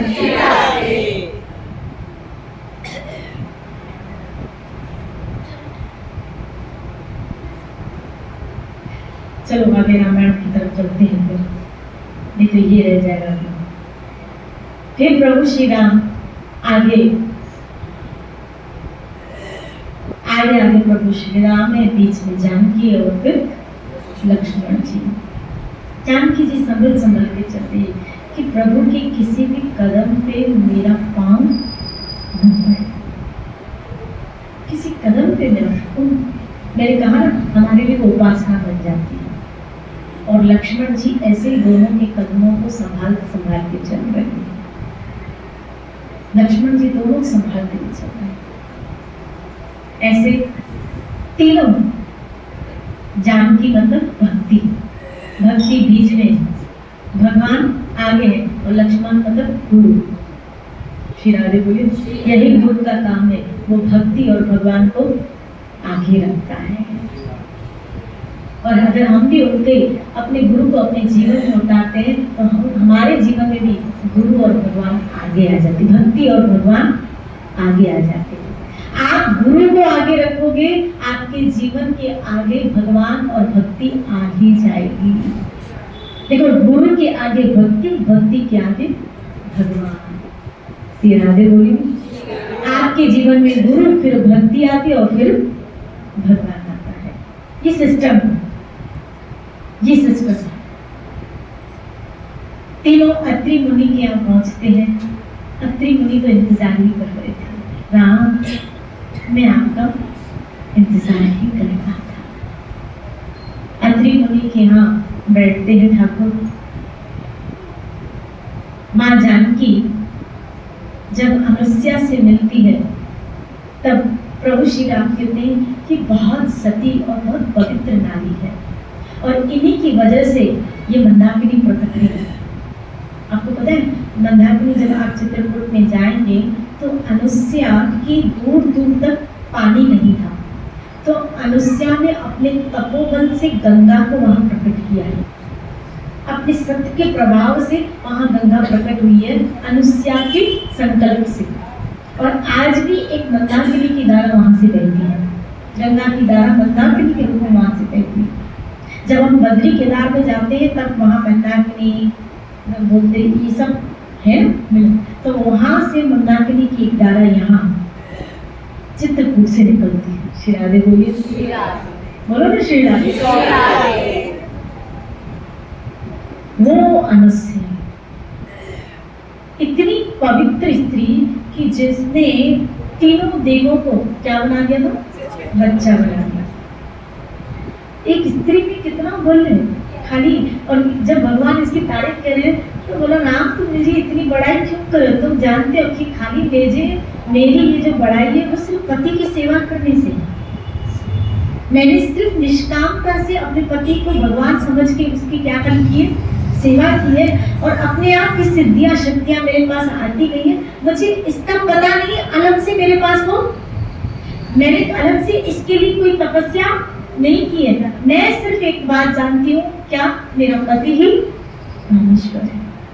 इसीलिए भगवान श्री राम माँ जानकी को कहते हैं इससे कुछ सीखना। सती धर्म का उपदेश अनुसुईया जानकी को प्रदान करती है और कहती है कि मैं देख रही हूँ आगे चल के हे जानकी तुम सतियों में सबसे बड़ी सती शिरोमणि कहलाओगी। और तुमने राम का साथ देके मन में ये अपने सतीत्व होने का एक प्रमाण दिया है। इसीलिए मेरे पास एक दिव्य आभूषण, दिव्य वस्त्र है जो कभी मलिन नहीं होते। और जानकी जब रावण की यहाँ गई तो यही वस्त्र और यही गहने उनको पहने हुए थे। श्री राधे बोले, ये जो वस्त्र है कभी मलिन है। कितना मजा आ जाए हमको भी ऐसे वस्त्र मिल जाए, कभी मैले ही नहीं हो, छान ही खत्म, झंझट ही खत्म। श्री राधे बोले, काश अनुष्या हमको मिल जाती थी। श्री राधे बोले, बोलो ना श्री राधे, सबको ऐसे ये वस्त्र। कभी आपको पता है जानकी को जब रावण की यहाँ थी, जानकी जब रावण की यहाँ थी ना, तब देवता एक खीर लेके आए थे। ब्रह्मा जी, इंद्रा जी, देवता एक खीर लेके आए थे, क्योंकि जानकी ने संकल्प किया था कि मैं इस प्रदेश का अन्न नहीं खाऊंगा। और ऐसे 4-6 दिन बीत गए थे, जानकी ने कुछ खाया पिया वहां का नहीं था। तो देवताओं को चिंता हुई कि अगर इनको कुछ हो गया तो भगवान किसके लिए युद्ध करेंगे? फिर जानकी नहीं रही तो फिर किसके लिए युद्ध करेंगे? फिर तो रावण संहार होगा ही नहीं। तो इसलिए देवता ब्रह्मा जी ने इंद्र को कहा कि आप एक खीर लेके जाओ, इस खीर खाने से कभी भूख। तो जानकी ने वो खीर खाई थी, और जब तक रावण की आ रही थी कुछ वहां का खाया नहीं था, क्योंकि उस खीर के प्रताप से उसको कभी भूख प्यास लगी। मैंने पढ़ा, मैंने जब तक मैं सोचने लगी काश ये खीर मेरे को मिल जाए, किचन का झंझट ही खत्म। शिवाले बोले, सारी झंझट तो इस पेट की वजह से। वो खीर अपन को भी मिल जाए, सारा दिन राम राम हम भी करते रहे। शिवाले बोले, बोलो शिवाले। और उसके लिए तो रावण अपन करे तो दूध पका लो, अच्छा। श्री राधे बोले, बोलो ना श्री राधे। तो विनोद कर रही हूँ, लेकिन आप देखो यानी पहले के, अगर आप देखो कि हमारे सनातन धर्म में ये जो पुष्पक विमान है मन की गति से चलता है। आपके मन की भाषा समझ लेता है कि किस दिशा में चलना है। जैसे ये विमान चलते हैं वो मैप गूगल के द्वारा, लेकिन आप देखो पुष्पक विमान कैसे आपके मन को पड़ता है। आप मन से कहते हो इधर चलना है। जब प्रभु श्री राम को अयोध्या उतरना था तो उन्होंने पहले ही कहा था संभाल के उतरना, कहीं ऐसा नहीं अयोध्या के किसी वनवासी पशु को भी हानि पहुंचे। श्री राधे बोलिए, कहा वो विमान मन की भाषा समझता है। यानी स्पिरिचुअलिटी में, आध्यात्मिकता में कितना बड़ा पावर है। आप देखो कि खीर खाओ तो भूख नहीं, कपड़े पहनो तो मैले नहीं, विमान पे चढ़ो तो मन की भाषा समझ ली। श्री राधे बोलिए, जहां आपको पहुंचना है, जिधर आपको पहुंचना है, क्योंकि राम के पास एक दिन बचा था और कुछ ही क्षणों में उस विमान ने उनको वहां पहुंचा दिया। ये जो आज जो विमान निकले, ये पुष्पक विमान को देख के विमान का आइडिया आया था। श्री राधे बोलिए, रामायण को पढ़ के आइडिया आया था, पता है आपको? मुझे भी किसी ने बताया। श्री राधे बोलिए, बोलो श्री राधे। तो आप देखो हमारी आध्यात्मिकता, और ये आध्यात्मिकता आपके अंदर है, और इसकी ऊर्जा का जो क्रिएशन होता है इस भजन के द्वारा। जितना भजन अंदर गहराई से करोगे आपके अंदर की ऊर्जा बाहर है, बाहर है। तो प्रभु श्री राम अत्रि मुनि से ज्ञान लेते हैं और अनुसया से मां जानकी लेती है। जब दिव्य अलंकारों से अलंकृत होते हुए आई है जानकी, राम उसको देख के बड़े प्रसन्न होते हैं और कहते हैं माँ ने दिया तो मैं इनकार नहीं कर पाई। वहां से आशीर्वाद लेते हुए आगे की तरफ प्रभु निकलते हैं, और जब आगे की तरफ ठाकुर निकलते जाते हैं तब वहां पूछते हैं अत्रि मुनि से कि आप मुझे कहाँ रहना चाहिए, मैं जहां से असुरों को आक्रमण इजीली कर सकूं, मार सकूं, मुझे ऐसा स्थान बताइए। तो बोला वो पंचवटी है, क्योंकि उसके पास में एक असुरों का अड्डा है, जनस्थान, जहां पे राक्षसों का अड्डा था। ये पूरा राक्षसों का अड्डा था, जनस्थान। बोला वहां से आपको इजी होगा राक्षसों का वध करना, इसलिए आप अपना स्थान कहाँ बना दीजिए, पंचवटी में। पंचवटी अब कहाँ है, नासिक। नासिक में, नासिक क्षेत्र महाराष्ट्र की साइड। तो भगवान पंचवटी की तरफ चलते, जो गोदावरी के बिल्कुल निकट। वहां ठाकुर जी जटायु से मुलाकात होती है।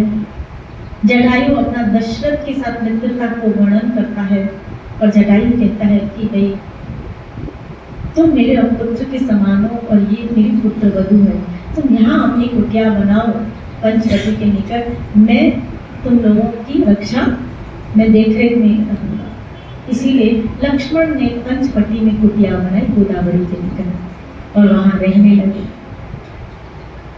वहां ठाकुर रहने लगे, लेकिन सतर्क रहते, हमेशा लक्ष्मण से कहते सतर्क रहो, क्योंकि ये जगह स्थान के बिल्कुल नजदीक है और यहाँ कभी भी राक्षस, और हमारा जो अब उद्देश्य है राक्षसों का वध करना, जिस कार्य के लिए अब ये जो 1 वर्ष ठाकुर जी ने जो किया है, और अपने पास भी अब 1 दिन है। राम के पास 1 वर्ष, अपने पास 1 दिन। रावण को मारने के लिए भगवान के पास 1 वर्ष था, हमारे पास रावण को मारने के लिए 1 दिन है। चिंता मत करना, कल रावण मर जाएगा। रामायण में रावण मर जाएगा, अंदर का रावण बोले मरेगा, मरेगा। श्री राधे बोली ना, श्री राधे बोली ना। तो यहाँ एक दिन एक राक्षसनी जिसका नाम था शूर्पणखा, वो रावण की कौन थी, बहन। ये आपस में 3 भाई और 1 बहन थी। खरदूषण जो थे इनके कजन ब्रदर ऐसे, और वो रावण ने उनको जगह स्थान दिया था ये संभालने के लिए, इसलिए वहां 14,000 राक्षस रहते थे सेना के साथ, खरदूषण के साथ। तो शूर्पणखा राम को देख के, क्योंकि जब लक्ष्मण ने वो कुटिया बनाई जिसमें झाड़ के नीचे राम बैठे थे और इतने ध्यान मग्न थे, लक्ष्मण लकड़ियां काटने जाते हैं वन में, और इधर जानकी अंदर कुटिया को संजोए साफ सफाई कर रही है, और इधर प्रभु श्री राम एक वृक्ष के नीचे बैठे ध्यान कर रहे हैं। तो शूर्पणखा इनकी शांत मुद्रा देख के, इनकी सौम्य, इनकी सुंदरता देख के कामासक्त हो गई, इतनी मोहित हो गई। सोचा इस रूप में ये जवान मुझे देखेगा तो डर जाएगा, इसलिए असुरों के पास ऐसी विद्या होती है जिससे वो अपना रूप बदल सकते हैं। तो शूर्पणखा ने अपना एक सुंदर स्त्री का अप्सरा जैसा रूप बना दिया और वो नीचे उड़ती उड़ती इनकी कुटिया में उतरी और उधर भी सीधा वार किया। बोला अरे सुंदर पुरुष, तुम जैसा कोई सुंदर पुरुष नहीं और मुझ जैसी कोई सुंदर नारी नहीं। इस शिरादे बोली हम दोनों की जोड़ी कितनी अच्छी बैठी, हर एक व्यक्ति को लगता है मैं सुंदर हूँ। आईने में जब अपने आप को देखता है तो हर एक व्यक्ति को अपने आप को, और उसको लगा मुझ जैसा कोई सुंदर है। और आपको पता है, और यहाँ पे कहा शूर्पणखा के लिए मैं कुंवारी कन्या, हालांकि पहला ही झूठ बोला क्योंकि ये विवाहित थी और इसके पति का वध किसने किया था, रावण ने। लगा के और सोच में इसको पता नहीं चला, जीतने चला था पृथ्वी को, अपनी बहन के पति को उसने मार दिया। श्री राधे बोलिए। फिर इसको शूर्पणखा को खरदूषण के सानिध्य में रावण ने भेज दिया था, बोला मैं तेरा शादी करवाऊंगा, एक अच्छा वर ढूंढूंगी। अब इससे वर बोला भैया ढूंढे, मैं खुद ही ढूंढ लेती, इसीलिए इसने खुद ही ढूंढ ली।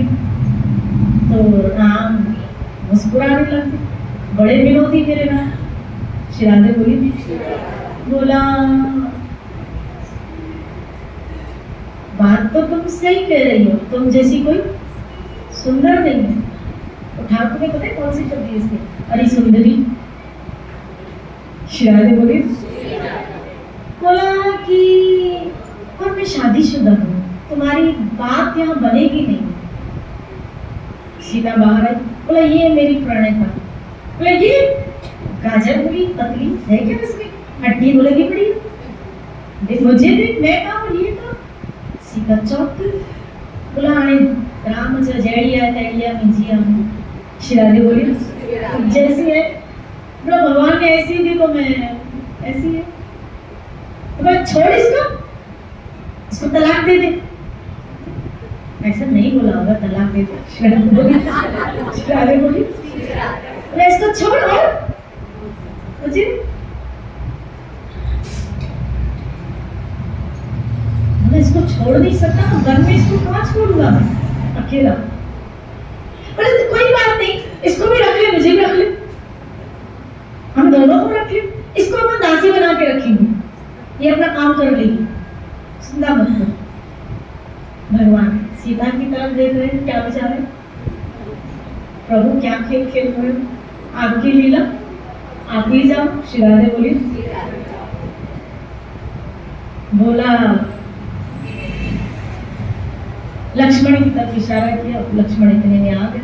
बोला मेरा भाई कब आ रहा है। राम ने यहाँ क्या बोला, बोला मेरा भाई कब आ रहा है। श्री राधे बोली। क्यों इसको झूठ बोला, सत्यवादी राम है, क्योंकि इसने पहला झूठ बोला था कि मैं कवानी। बोला इसके साथ क्या करो, इसको पटाओ, इसको राम को मोड़े देके जा रही उसके पास गई। अब उसके पास गई तो लक्ष्मण को कहा अरे सुंदर, तुम जैसा कोई सुंदर नहीं, मुझे देखो। लक्ष्मण ने देखा नहीं, बोला सुंदरी। बोला अभी तो देखा नहीं, देखेगा तो फिदा हो जाएगा मुझ पे। बोला क्यों ना तुम मुझसे विवाह कर लेते हो। बोला तुम राजा को छोड़ के नौकरानी क्यों बनना चाहती हो, उस राजा के पास जाओ, क्योंकि मैं तो नौकर हूँ, मुझसे शादी करोगी तो नौकरानी बनोगी, सीता की चाकरी करनी पड़ेगी, मैं राम का चाकर, तुझे नौकरी करनी पड़ेगी, क्या नौकरानी बनने के लिए तैयार हो तो आ जाओ। श्री राधे बोली क्या मजाक लगा के बैठे हो दोनों भाई। बोला इसीलिए कह रहा हूँ जाओ। बोला वो कह रहा है इसके पास जाओ, वो कह रहा है इसके पास जाओ, वो कह रहा है इस स्त्री की वजह से मुझे मना कर रहे हो ना तुम, इसको ही मैं खा जाती हूँ। अपने वास्तविक रूप में आ गई और सीता को खाने दो। तब भगवान ने आवाज उठाई लक्ष्मण। लक्ष्मण समझ गए और उन्होंने उठाई तलवार, और तलवार उठा के उसके नाक और कान काट दिए। श्री राधे बोले नाक और कान काटने का अर्थ था कि अब उस नाम क्या, एक इज्जत। रावण को एक चुनौती थी। श्री राधे बोले रावण को एक चुनौती थी कि हम अब तुम्हारी, इसका नाम जब काटा तब तो ये दौड़ती हुई खरदूषण के पास गई कि भाई ऐसी ऐसी मेरी हालत की है, इनकी सुंदर पत्नी सीता, मैंने सोचा ये रावण की योग्य है। और देखो उसने कैसे बात पलटती, ये असुर व्यक्ति के लक्षण होते हैं कि वो बात पलटते देर। मैंने तो इसके रावण के लिए सोचा, बड़े भाई के लिए सोचा, ये नहीं पता है मैंने क्या किया। अपनी बात उसने, ये असुर राक्षस व्यक्ति की वृत्ति होती है, वो कभी अपनी बात नहीं कहता है। श्री राधे बोलिए। और उन्होंने मेरी ये हालत कर दी। बोला उन दोनों की इतनी मजाक, कुछ सैनिकों को भेजा, राम ने उनको मार बुलाया। खरदूषण अपनी 14,000 सेना लेके उसके ऊपर आक्रमण कर दिया। राम ने कहा लक्ष्मण को कि तुम सीता को संभाल करना, मैं अकेला इनसे निपट लूंगा। राम अकेले इनसे युद्ध करने आया और अपनी सब मोहनी बाण चला के इनके साथ युद्ध किया है। तो सब एक दूसरे से लड़ भिड़ के क्या हो गए, मर गए। ऐसे 14,000 सेना इनकी खत्म हो गई। प्रभु श्री राम ने खड़भूषण का भी वध किया है। शूर्पणखा ये देख के आश्चर्यचकित हो गई, वहां से जल्दी रावण के पास भागी। रोती रोती रावण के पास कहने लगी कि भाई देखो, दो जनस्थान में पंचवटी के निकट ऐसे दो पुरुष आए, इनकी एक सुंदर भार्या है जिसका नाम है सीता। मैंने सोचा उस सुंदरी, हर सुंदरी आपके योग्य है, तो मैं वो बात लेके उनके पास गई कि ये सीता तो रावण पति के योग्य है, रावण की होनी चाहिए। लेकिन उन्होंने मेरी ये हालत की और दोनों भाई खरदूषण उनका भी वध कर दिया। हमारे जनस्थान के जितने सैनिक थे उन सबका विनाश किया है। बोला इतने क्रूर है क्या? बोला है तो मानो ना, मेरे आगे तो गाजर उंगली है। बोला भैया तुम उनको साधारण मत समझो, जिन्होंने खरदूषण का वध किया वो कोई साधारण नहीं होंगे। इसीलिए आप तो मेरा मानो क्या कि आप कपट लेके, वेश लेके सीता का अपहरण करो, कुछ ऐसा कपट वेश करो कि जिससे सीता का अपहरण करो। आइडियाज भी ऐसे कपटी लोग देते हैं। शिरारे बोले किसी सैनिक ने उनके कहा कि आप मारीची को बोलो, जब तक इसके पति कुटिया में होंगे तब तक आप सीता को पकड़ नहीं पाओगे। इसका पति जब चला जाए और उसका देवर जब चला जाए, राम जब चला जाए, बोला बनवासी मेरा क्या बिगाड़े? बोला उनको साधारण मत समझो। बोला इसीलिए मारीची का साथ लेके स्वर्ण मृग उसको बनाया। मारीची ने बहुत समझाया, बोला महाराज कोई साधारण नहीं है। विश्वामित्र की यज्ञ में मुझे ऐसा बाण मारा, आज तक मुझे याद है, मुझे 100 योजन दूर फेंक दिया था। उससे पंगा मत लो, वो नारायण है, नर के रूप में नारायण है। बोला तेरा उपदेश लेने में नहीं आया, मेरा कार्य बताने आया, वो तुझे करना है, नहीं करेगा तो मरेगा। सोचा इसके हाथ मरो, इससे अच्छा राम के हाथ मरो। बोला तो स्वर्ण मृग बन के जाओ इनकी कुटिया में टहल। जानकी ने जब ये देखा स्वर्ण मृग को तो मोहित हो गई और राम को कहा कि मुझे लाके दो। क्या करोगी तुम इसका? बोला इसको मैं ना अयोध्या लेके चलूंगी। किसको दोगी? बोला भैया भरत को इसको गिफ्ट कर दूंगी। अयोध्या में जब टहलेगा, माता इसको देखेगी कितना अच्छा लगेगा, और नहीं तो इसकी चमड़ा में आपके आसन के लिए बिछाऊंगी। शिराबे बोली आप मेरा इतना सा बात नहीं मांग सकते, बहुत जिद किया, इतनी सी बात मैंने आपसे, मन में कुछ मांगा, मैंने यही तो मांगा है। अच्छा बाबा मैं ना देता। ऐसा कहते भगवान हिरण को पकड़ने के लिए निकल गए, लेकिन लक्ष्मण को कह के गए सीता को देखना, इसको अकेला छोड़ के नहीं जाना क्योंकि यहाँ राक्षस घूमते रहते हैं। वो स्वर्ण मृग बहुत दूर भगा के उनको लेके गया। शिराजे बोली दूर भगाते भगाते जब राम पकड़ में नहीं आ रहा था तब रावण सोचने लगा अब तो ये लक्ष्मण भी यहाँ बैठा है, अब क्या करें? इधर ये लक्ष्मण यहाँ से जाए तो मैं इसको पकड़ूं। यहाँ बाण जैसे तैसे भगवान ने उस मृग को मारा तो उसने कपट रेशमी का आवाज निकाली, राम। शिरादे बोले सीते, राम आवाज निकाली, लक्ष्मण। तो सीता घबरा गई, उसको लगा कि राम किसी मुसीबत में है, राम किसी मुसीबत में, इसीलिए वो लक्ष्मण और सीता बुला रहा है। इसीलिए लक्ष्मण को कहा कि जाओ तुम उसकी क्या करो, सहायता करो। शिरादे लक्ष्मण मानने के लिए वाल्मीकि रामायण में आया, हालांकि मानस में नहीं आया पर वाल्मीकि रामायण में आया। सीता ने ऐसे कटु शब्द बोले हैं, ऐसे कटु शब्द बोले कि अब मैं समझ गई तुम्हारी बुरी नजर मुझ पे है, तुम चाहते हो तुम्हारा भाई चला जाए, वो कांटा साफ हो जाए और तुम मेरा उपभोग कर पाओ। जब लक्ष्मण ने कान हाथ में गाली की, आप भाभी क्या बोल रहे हो, मैंने तो चरणों के अलावा कभी आपको ऊपर भी नहीं देखा।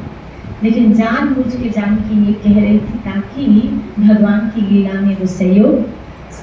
श्री राधे बोली। लक्ष्मण एक रेखा लगा के जाता है और जाता है कौन? राम के पीछे। इधर रावण कपट वेश में साधु का बना के आता है। बस जब भी आपके जीवन में रावण आता है ना, माया आती है ना, वो साधु वेश कभी कभी बना के आता है। आप जी हमको यही समझाते हैं, कभी कभी माया साधु का रूप लेके भी आती है। श्री राधे बोली। जानकी के पास माया भक्ति का अपहरण करके गई है। भक्ति का अपहरण करके गया कौन? रावण।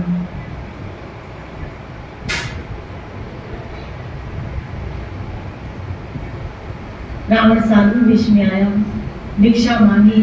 जानकी ने जब नहीं दी, वो लक्ष्मण रेखा क्रॉस करके, तब बहुत अपशब्द रघुवंश का विनाश तक के लिए बात आई। तब जानकी मजबूरन जब वो लक्ष्मण रेखा क्रॉस करती है, रावण उसका अपहरण करके लेके जाता है। श्री राधे बोली। चीखती है, चिल्लाती है, चारों दिशाओं रोने लगती है। जानकी की चीख सुन के, हे लक्ष्मण, हे राम, हे भक्त, मुझे बचाओ। और ये खरगोश सिंह के भाग को लेते हुए जा रहा है। श्री राधे बोली। जटायु जिसमें उसकी रावण से युद्ध करते करते उसके पंख रावण काट लेता है और धड़ाम से जाके वो गिर जाता है। आज भी वो स्थान नासिक की साइड है, काकेट नाम है। कभी मौका मिले तो वहां जाना, जहां जटायु के पंख काट दिए थे और जहां प्रभु श्री राम ने जटायु को क्या दी थी? आरती थी। वो स्थान है। और वो स्थान की अंत समय में भगवान ने वहां जल, क्योंकि करते समय गंगा जल आदि पिलाते ना, तो भगवान ने एक बाण चलाया था, वहां से जल निकला था क्योंकि जटायु को प्यास लगी थी। तो आज भी वो स्थान है जहां से जल निकलता है, लेकिन कहाँ से जल आ रहा है अभी तक पता नहीं चला। साफ इतना है वो जल, गंगा की तरह। आप कभी दर्शन करना, वो स्थान बहुत अद्भुत है। और भगवान वो जल जटायु को पिलाते हैं और अपने हाथों से उसका दाह संस्कार करते हैं। श्री राधे बोली। इधर जब अशोक वाटिका में जानकी को रास्ते में आयुध आदि, जब ये गहने जानकी कोपी में डाल के फेंकती है, वो सुग्रीव को मिलते हैं और अशोक वाटिका में जानकी को कैद करके रखा गया। इधर प्रभु श्री राम जब कुटिया में आते हैं तो क्या देखते हैं? उनका जो संशय था वो बिल्कुल सत्य निकला कि जानकी कहीं भी नहीं। जोर जोर से आवाज रही है, जानकी, सीते सीते सीते। वृक्षों से पूछते हैं, टहनियों से पूछते हैं, नदियों से पूछते हैं, जड़ जंगम आदि सबसे पूछते हैं। क्यों? क्योंकि भगवान यहाँ दो बातें, एक मानव के रूप में और एक भक्ति संभव, दो अर्थ है। मानव के रूप में बताया कि जिसमें आपकी आसक्ति होती है, भगवान ने समझाया मानव में कि वो आपको रुलाता है, वो आपको रुलाता है। और स्त्री में आसक्ति किसी भी नहीं, यहाँ मानव के रूप में राम की अगर सीता में आसक्ति है तो आज वही राम सीता के लिए रो रहा है। भक्ति परक अर्थ क्या है? बोला भगवान हमेशा भक्त के लिए रोते हैं। अगर किसी भक्त पे कष्ट आएगा तो, अगर भक्त रोएगा ना, मीरा रो रही है ना, तो ठाकुर भी रो रहे हैं। तो यहाँ जानकी रो रही है ना, इसीलिए मेरा ठाकुर भी रो रहा है। श्री राधे बोली। लक्ष्मण ढूंढ रहा है, जानकी को ढूंढा जा रहा है, लेकिन कहीं भी जानकी का पता नहीं। आखिर जटायु बताता है कि दक्षिण दिशा में रावण, इसको कौन है रावण? बोला मैं नहीं जानता, मैं नहीं जानता कौन, लेकिन इतना जानता हूँ दक्षिण दिशा की तरफ उसको विमान में लेके जा रहा था। जटायु का दाह संस्कार करके प्रभु जानकी की खोज दक्षिण दिशा की तरफ होती है। श्री राधे। यहाँ दक्षिण दिशा में जाते जाते प्रभु उनको कंबन मिलता है और फिर उस असुर का वध करके वहां से पता चलता है ठाकुर जी को कि किससे, शबरी से मिलना। अब ठाकुर शबरी के पास आते हैं। बहुत सुंदर आख्यान शबरी का आता है। श्री राधे बोले। हालांकि तुलसीदास जी ने तो इसको बहुत इन शॉर्ट लिया है, जिसमें उन्होंने नवधा भक्ति को जो शिक्षा ठाकुर जी ने शबरी को दी। शबरी बहुत सुंदर इसका चरित्र, उज्जवल इसका चरित्र। शबरी जो पिछले जन्म में एक राजकुमारी है, एक राजकुमारी के ऊपर एक रानी है, लेकिन उसको साधु संतों के पास जाना अलाउ नहीं था। इसीलिए उसने भगवान से वरदान मांगा था कि मुझे दूसरा जन्म किसी बड़े कुल में मत देना, किसी छोटे कुल में देना, जहां मैं संतों की सेवा कर सकूं, मुझे संतों की सेवा का सूर्य प्राप्त हो। इसीलिए वो शबरी जो पिछले जन्म में रानी थी, अब यहाँ भील जाति की यहाँ उत्पत्ति है। भील जाति में उसका जन्म हुआ है और 5 वर्ष की अवस्था में जब उसके माता पिता ने उसका ब्याह किसी ऐसे परिवार में जहां मांस का भोग रखा गया, तो बोला मेरी वजह से इन मासूम बकरियों का वध होगा, इसलिए वो घर से भाग गई और घर से भाग के वन में रह गई और वहां मतंग ऋषि के आश्रम में रह के बचपन से साधु संतों की सेवा करने लगी। मतंग ऋषि ने उसको शिष्या के रूप में स्वीकार किया। श्री राधे बोले। और कहते हैं कि 5 वर्ष की अवस्था से इंतजार करते करते उसकी बाहुएं तक सफेद हो चुकी, उसके दांत भी नहीं रहे, लेकिन इंतजार कर रही है क्या राम आएंगे, राम आएंगे, राम कब दर्शन दोगे, कब दर्शन दोगे राम परम हितकारी, कब दर्शन दोगे राम परम हितकारी। रास्ता देखे शबरी की उम्र गई सारी, रास्ता देखे शबरी की उम्र गई सारी। कब दर्शन दोगे राम परम हितकारी, कब दर्शन दोगे राम परम हितकारी। रास्ता देखे शबरी की उम्र गई सारी, रास्ता देखे शबरी की उम्र गई सारी। हो रास्ता देखे शबरी की उम्र गई सारी, रास्ता देखे शबरी की उम्र गई सारी। हो कब दर्शन दोगे राम परम हितकारी, कब दर्शन दोगे राम परम हितकारी। हो रास्ता देखे शबरी की उम्र गई सारी, रास्ता देखे शबरी की उम्र गई सारी। हाँ रास्ता देखे शबरी की उम्र गई सारी, रास्ता देखे शबरी की उम्र गई सारी। कहीं कोई कांटा, यहाँ शबरी कह रही है कि एक एक रास्ता वो ऐसे ऐसे साफ करती है कि कोई कांटा प्रभु को न चल जाए। इसलिए हर रास्ते में क्या बिछा रही है, फूल बिछा रही है, और ये उसके रोज का क्रम था। कहते हैं 11,000 वर्षों तक शबरी ने यही सेवा करनी है। आप समझ सकते हो कितना लॉन्ग टाइम कि रोज फूल चुनती, बिछाती, बेल चक चक के लाती और वेट करती थी कि आज राम, जब से उसके गुरु गए हैं तब से वो इंतजार कर रही है, क्योंकि गुरु मतंग कहते थे कि राम आएंगे तुम्हारे पास और तुम्हें उनको रास्ता बताना है। इसीलिए यहाँ आया, कहीं कोई कांटा प्रभु को नहीं चुभ जाए, पग तन मग चारे, चुन चुन पुष्प बिछाए, मीठे फल चखके नित्य सजाए कारी, मीठे फल चखके नित्य सजाए। वो प्लेट रोज सजाती है, रोज नित्य सजाती है।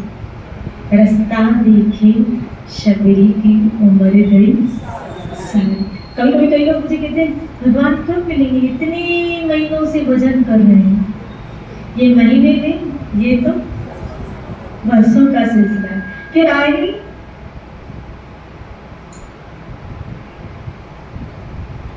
श्री राम चरण में प्राण बसे शबरी की। कितनी सुंदर वाक्य है। इंतजार किसका कर रही है?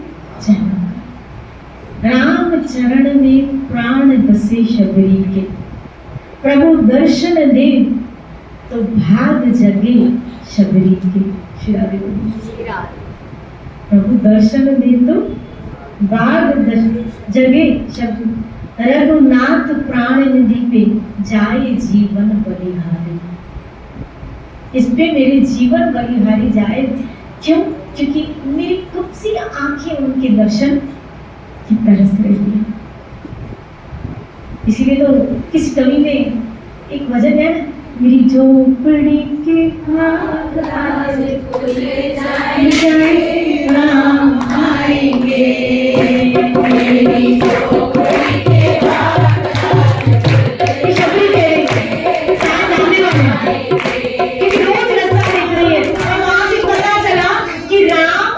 लक्ष्मण आ रहे हैं। ओ मेरी झोपड़ी के चल जाएंगे राम आएंगे, मेरी झोपड़ी के चल जाएंगे राम आएंगे, राम आएंगे, आएंगे राम आएंगे, राम आएंगे, आएंगे राम आएंगे।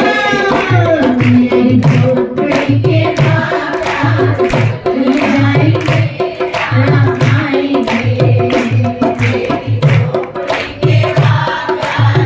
के चल जाएंगे राम आएंगे, राम आएंगे तो अंगना सजाऊंगी, राम आएंगे तो अंगना सजाऊंगी, हाँ दीप जला के दिवाली बनाऊंगी, दीप जला के दिवाली बनाऊंगी। ओ मेरे जन्म के सारे पाप मिट जाएंगे राम आएंगे, मेरे जन्म के सारे पाप मिट जाएंगे राम आएंगे, ओ मेरे जन्म के सारे पाप मिट जाएंगे राम आएंगे, मेरे जन्म के सारे पाप मिट जाएंगे राम आएंगे, राम आएंगे, आएंगे राम आएंगे, राम आएंगे, आएंगे राम आएंगे, मेरे झोपड़ी के भाग खुल जाएंगे राम आएंगे, मेरे झोपड़ी के भाग खुल जाएंगे राम आएंगे, राम झूलेंगे तो काले ना झूलाऊंगी, राम झूलेंगे तो काले ना झूलाऊंगी, राम झूलेंगे तो काले ना झूलाऊंगी, राम झूलेंगे तो काले ना झूलाऊंगी, राम मीठे मीठे में भजन सुनाऊंगी, मीठे मीठे में भजन सुनाऊंगी, हाँ तेरे जिंदगी के सारे दुख मिट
प्यारी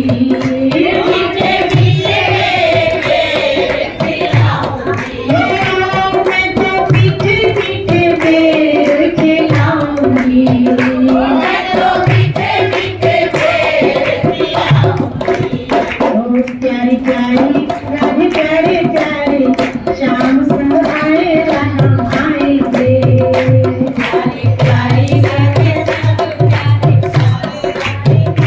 राम आएंगे झोपड़ी के बाहर खुल जाएंगे राम आएंगे मेरी झोपड़ी के बाहर खुल जाएंगे राम आएंगे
मेरे जन्म के साथ आज खुल जाएंगे राम आएंगे मेरे जन्म के साथ खुल जाएंगे राम आएंगे मेरे जन्म के साथ आज खुल जाएंगे राम आएंगे मेरे जन्म के साथ आज खुल जाएंगे राम आएंगे।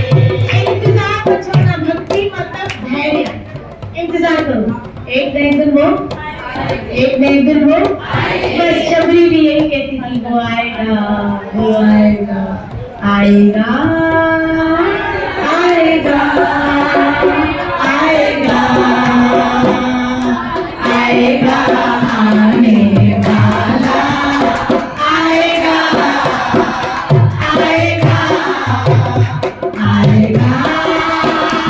आएगा आएगा आएगा आने वाला आएगा आएगा मेरा श्याम मेरा गोविंद मेरा राम एक न एक दिन मेरे पास और मुझे ले जाएगा कहाँ से ले जाएगा? इस संसार की यात्रा से हमेशा इस जन्म मृत्यु के संसार से हमेशा मुझे छुड़ा के अपने साथ ले जाएगा। इसलिए आएगा, वो जरूर आएगा और आपको इस भवबंधन से छुड़ा के लेके जाएगा। तो आएगा, शबरी के पास भी आया है तो आपके पास भी उस शबरी की तरह जरूर उसका इंतजार करते रहना। जीवन के अंतिम क्षण तक आस मत तोड़ना, आस मत छोड़ना। जीवन की नैया तेरे सहारा, उसके नाम का सहारा लेके जो शबरी दिल बिता रही है राम राम राम। शबरी दो काम करती, एक सेवा एक नाम।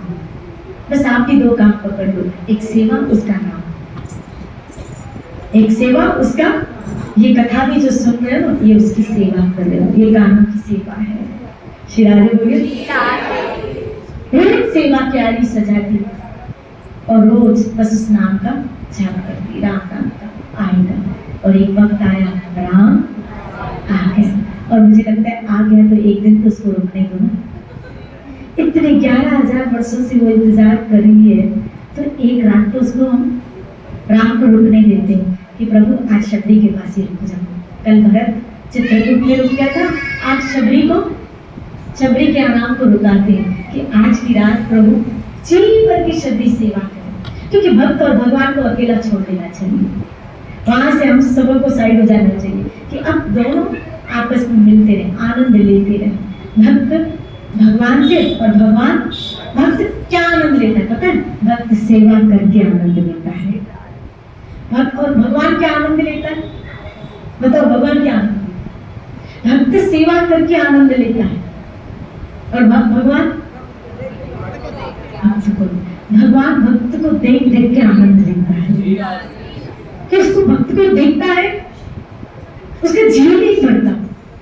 भगवान का अपने आप पता है, मंदिर में भी भगवान अपने भक्तों की ताक में रहता है कि कब मुझे अपने भक्तों के, शुद्ध भक्तों के दर्शन। इसीलिए तो भागवत ने कहा कि मैं अपने शुद्ध भक्तों के पीछे पीछे चलता रहता हूँ। एक भक्त थे जिसका नाम गोविंद था। वो मंदिर में क्या करते थे वृंदावन में कि गोविंद देव जी का, ठाकुर जी के आगे पैर रख के सीधे बैठ जाते। तो किसी साधु को तुम पागल हो, भगवान के सामने सीधे पैर रखते हो, अकल है तुम्हें? भगवान के सामने कभी सीधे पैर रखने चाहिए? बोला मैं इसलिए रखता हूँ ताकि ये मेरे से, उसको चरण धूल भक्तों की चाहिए रहती है, पीछे पीछे डोलेगा। इतनी मई जून का गर्मी का महीना है तो उसको लू लग जाएगी, इसलिए मैं कहता हूँ यहीं से धूल ले ले, बाहर जाने की जरूरत नहीं। तो मैंने पैर इसलिए सीधे किए कि यहाँ से ले ले, बाहर नहीं जाए, फिर उसको लू लग गई तो भक्त कैसे पागल होते हैं। हमें पाप लगेगा ना चलेगा, लेकिन वो तो बाहर नहीं गर्मी में जाएगा। श्री राधे बोलो ना श्री राधे। इसलिए आप भी ऐसे पागल भक्त, हमको भी पागल बनना है, बनना तो चलो बन जाते हैं। कबूल मेरी विनती होनी चाहिए, कबूल मेरी विनती होनी चाहिए, पागलों में विनती होनी चाहिए, पागलों में विनती होनी चाहिए, पागलों में विनती होनी चाहिए, पागलों में विनती होनी चाहिए, हाँ कबूल मेरी विनती होनी चाहिए, तेरे पागलों में गिनती होनी चाहिए, तेरे पागलों में गिनती होनी चाहिए, तेरे पागलों में गिनती होनी चाहिए,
तेरे पागलों में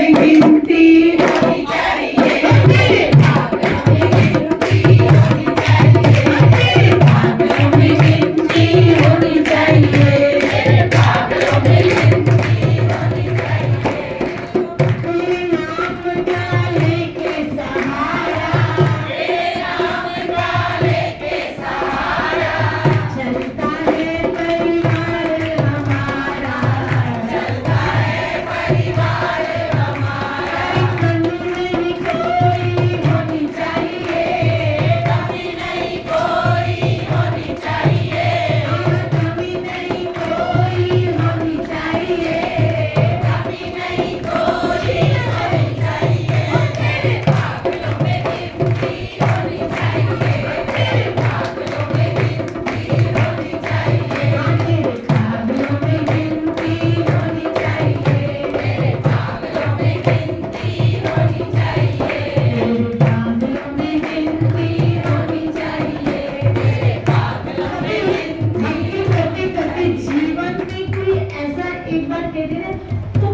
पूरे पागल हो गए हो, तब समझ लेना हमारी जीत हो गई।